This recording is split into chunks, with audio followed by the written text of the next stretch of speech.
This story doesn't start with a crash. It starts with a promise made behind closed doors, away from cameras, away from headlines, a promise that, if true, changes everything about what you're about to see. Because what unfolded next wasn't just a disagreement between a car manufacturer and an independent builder. It became something much bigger. A clash between control and capability, between corporate authority and individual determination, between what is allowed and what is possible. And right in the middle of it all stands Mate Armstrong, a builder who was never supposed to be here, working on a machine that was never supposed to be repaired, challenging a system that was never supposed to be questioned. And across from him stands Mate Rimac, the man responsible for protecting one of the most exclusive automotive brands in the world, a brand built not just on engineering, but on control. This is no longer just about a car.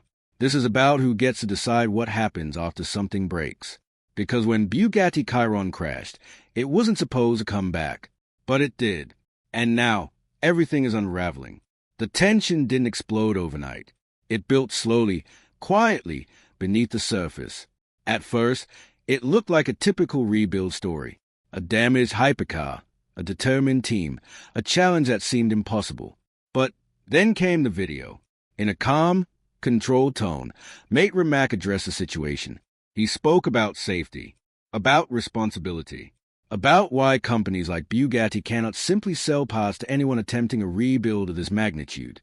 He explained the cost of engineering, the complexity behind every component, the millions spent to develop parts that only exist in extremely limited numbers. And on the surface, it made sense, because these are not ordinary cars. They are machines built to the edge of what's physically possible. Machines where failure doesn't just mean inconvenience, it can mean catastrophe. But beneath that explanation, something didn't sit right. Because while Rimac was talking about safety, something else was happening behind the scenes. Something that would change the entire narrative.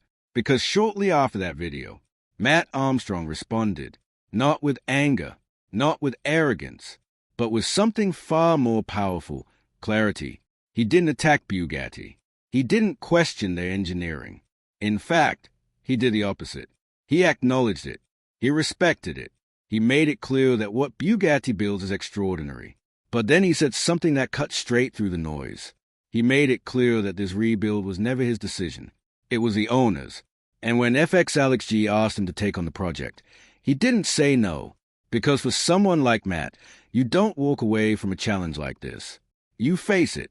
And that's exactly what he's doing. But here's where things start to shift. Because Mate didn't pretend everything would be perfect.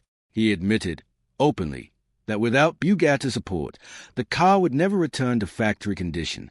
And that honesty matters, because it reframes the entire situation. This isn't about recreating Bugatti. This is about rebuilding something functional, something safe, something real, without the manufacturer's help. And then he said something even more important. He made it clear that safety still comes first. He could have turned the car into a track-only build, stripped it down, ignored systems like airbags entirely. But he didn't, because this isn't about shortcuts. It's about proving something, that there's a space between factory perfection and unsafe improvisation, a space where skilled builders can operate, a space Bugatti doesn't control. And that's where this story becomes uncomfortable, because if that space exists, it challenges everything. And then came the second response. And this is where the situation stopped being technical and became personal. Because when FXAlexG spoke, he didn't just respond. He revealed. He started by agreeing with Rimac. Safety matters, more than anything. And he knows that better than anyone, because when the crash happened, every system worked. The airbags deployed. The seatbelts locked. The engineering did exactly what it was designed to do. And he walked away alive. That's not something he questions. That's something he respects. But then he turned the argument. Because if safety is truly the priority, then refusing to sell parts creates a contradiction. Because the rebuild is happening either way. That's the reality. The car will be fixed. So the question isn't whether it happens. The question is how. And if Bugatti refuses to provide parts, then those parts will be sourced elsewhere. Third party. Fourth party. Independent fabrication. Solutions Bugatti cannot control. And suddenly, the safety argument starts to collapse under its own weight, because controlled repair is safer than uncontrolled reconstruction. And then came the moment that changed everything. Because according to FXAlexG, there was a conversation, a direct conversation, where promises were made, promises that Bugatti would help, that parts would be provided, that a technician might even be sent to oversee the rebuild. And for a moment, it looked like this would become something rare, a collaboration, a bridge between manufacturer and independent builder. But then, within 24 hours, everything changed. The support disappeared. The cooperation vanished. And in its place came silence and refusal. No parts, no help, no explanation, just a wall. And that's the moment this story stopped being about engineering and became about trust. Because if those promises were real, then what changed? What happened in those 24 hours? What decision was made? And why? Because whatever that answer is, it wasn't shared publicly, and that absence speaks louder than anything else. Because now the rebuild continues, but under completely different conditions. No factory support, no official parts, no safety net, just skill, determination, and pressure. Because now, the entire automotive world is watching to see if Mate Armstrong can do what he was never supposed to do. Bring back a car that was never supposed to return, using methods that were never supposed to work. And in doing so, challenge a system that was never supposed to be questioned. Parts are being sourced from unexpected places. Airbags, reportedly shared across platforms. Components, reverse-engineered. Structures, fabricated. Not guessed, not improvised. Engineered, because this isn't chaos. It's controlled defiance. And every step forward raises a bigger question. If this works, if the car returns to the road, if it proves functional, reliable, safe, then what does that mean? What does it mean for manufacturers who claim exclusivity? For companies that control parts, repairs, and access? What happens when independent builders don't just replicate, but improve? Because that's where the story is heading. Not toward conflict, but toward proof. Proof that capability doesn't always belong to corporations. Proof that knowledge isn't limited to factory walls. Proof that impossible is often just a boundary, waiting to be challenged. And as the rebuild continues, piece by piece, bolt by bolt, the narrative is shifting. Because this was never just about fixing a car. It was about rewriting what happens after something breaks. And now, the outcome isn't just important. It's inevitable. Because one way or another, this car will return. And when it does, it won't just carry a rebuilt engine or a repaired chassis. It will carry a message that echoes far beyond a single machine. That control can be challenged, that systems can be questioned, and that sometimes the people who aren't supposed to succeed are the ones who change everything. And when that engine finally starts again, it won't just be a sound. It will be a statement. Because the deeper this story goes, the harder it becomes to ignore what's really happening beneath the surface. At first, it looked like a disagreement. Now, it looks like a line being drawn, not just by Bugatti, but by the entire industry watching from the sidelines, waiting to see how this ends. Because this isn't just about one car anymore. It's about what happens when control starts slipping. And right now, control is exactly what's being challenged. As the rebuild continues, something subtle has begun to shift in tone, not just in the garage, but in the way people are reacting to it. What started as curiosity has turned into attention, and that attention is turning into pressure. Because every new update from Mate Armstrong isn't just progress. It's proof that the process is working, proof that the car isn't some untouchable, factory-only mystery, proof that, piece by piece, systems can be understood, dismantled, and rebuilt. And that's where things start to get uncomfortable. Because if one independent builder can do this, others can follow. And if others follow, then the entire structure that companies rely on, exclusivity, control over parts, control over repairs, control over narrative, begins to weaken. That's not a theory. That's a ripple effect. And ripple effects are exactly what industries try to prevent. Because once something becomes repeatable, it becomes unstoppable. But inside the workshop, None of that matters, because inside that space, the focus is still on the car, still on the challenge, still on solving problems that weren't meant to be solved outside a factory environment. And those problems are very real. Every component that can't be sourced has to be recreated. Every system that can't be accessed has to be understood from scratch. Every missing piece becomes a test. And tests don't care about opinions. They care about results. That's what makes this rebuild different. It's not driven by speculation. It's driven by execution. Because at the end of the day, the only thing that matters is whether the car works. And that's where the pressure is building. Not just for Matt, but for everyone involved. Because the closer this project gets to completion, the higher the stakes become. If it fails, it reinforces everything Bugatti has said. It proves that these cars cannot be rebuilt outside controlled environments, that they require factory-level oversight, that the system works exactly as intended. But if it succeeds, that's where everything changes. Because success doesn't just prove capability. It exposes limitation. Not mechanical limitation, but structural limitation. Limitation in access. Limitation in policy. Limitation in control. And once those limitations are exposed, they can't be hidden again. That's why this moment matters. Because this isn't just about rebuilding a Bugatti Chiron. It's about redefining what's possible around it. And as the story continues, more details keep surfacing. Details that make the situation even more complex. Like the sourcing of parts. Because one of the biggest arguments presented by Mate Rimac was that these components are highly specialized. That they're engineered specifically for this car. That they cannot simply be replaced with alternatives. But what happens when those alternatives exist? What happens when components share platforms? When part numbers overlap across manufacturers? When systems are presented as unique, turn out to be more accessible than expected? It doesn't invalidate the engineering, but it changes the narrative. Because suddenly, exclusivity isn't absolute. It's conditional. And that distinction matters.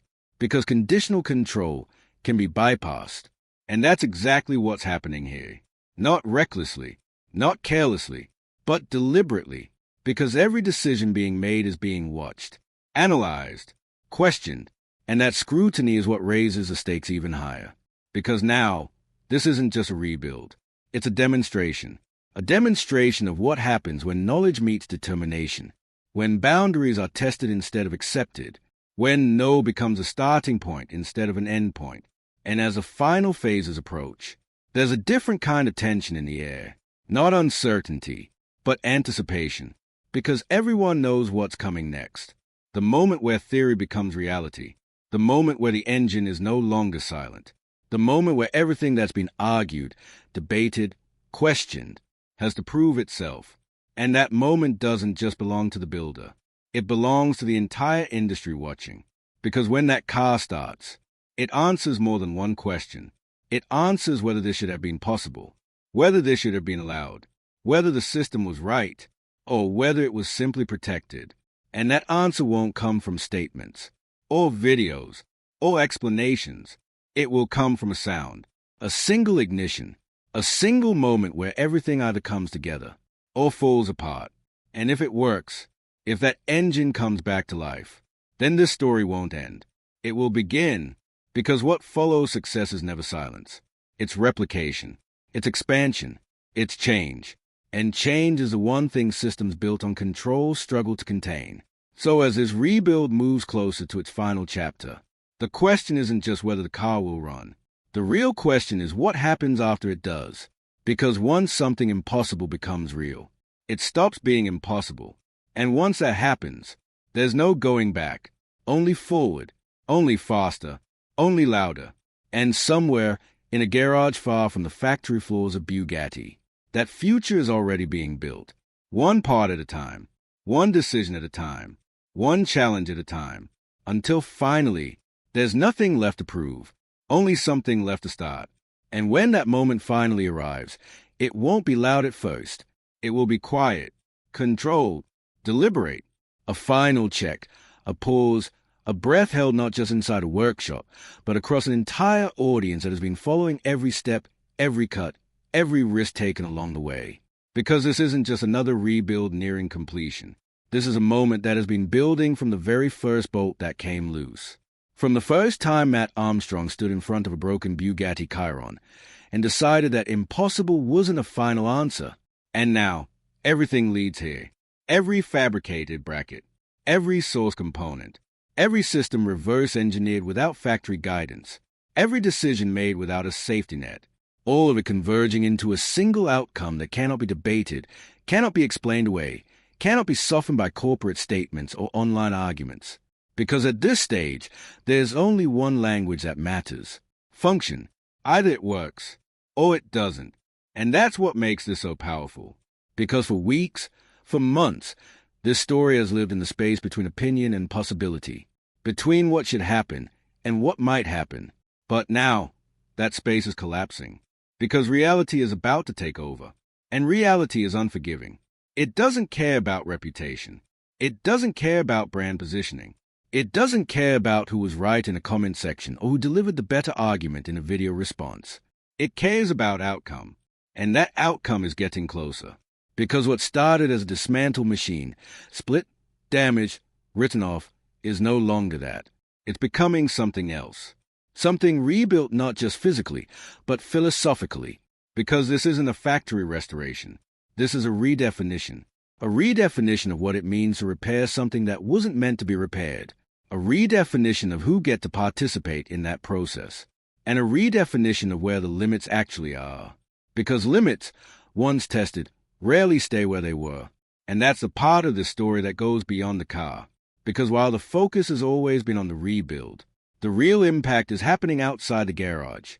In the conversations. In the reactions. In the way people are starting to question assumptions that were once taken as fact. Assumptions like, only the manufacturer can fix it. Only original parts make it safe. Only factory conditions guarantee results. But what happens when those assumptions are challenged? Not with words, but with evidence? Because if this works, if this car returns to the road, then those assumptions don't disappear, but they weaken. And once they weaken, they invite something dangerous. Questions. Questions that don't have easy answers. Questions that companies can't fully control. Questions that shift power, even if only slightly, away from centralized authority and toward individual capability. And that shift, even a small one, matters because it changes how people think. It changes what people attempt. It changes what people believe is possible. And belief, once changed, doesn't go back easily. That's why this moment carries so much weight. Because success here doesn't just complete a project. It starts a conversation that won't end quickly. About access. About ownership. About what it really means to buy something, if you don't fully control what happens to it after. Because that's the underlying tension in all of this, not just between Mate Rimac and an independent builder, but between systems and the people who exist outside them. Because systems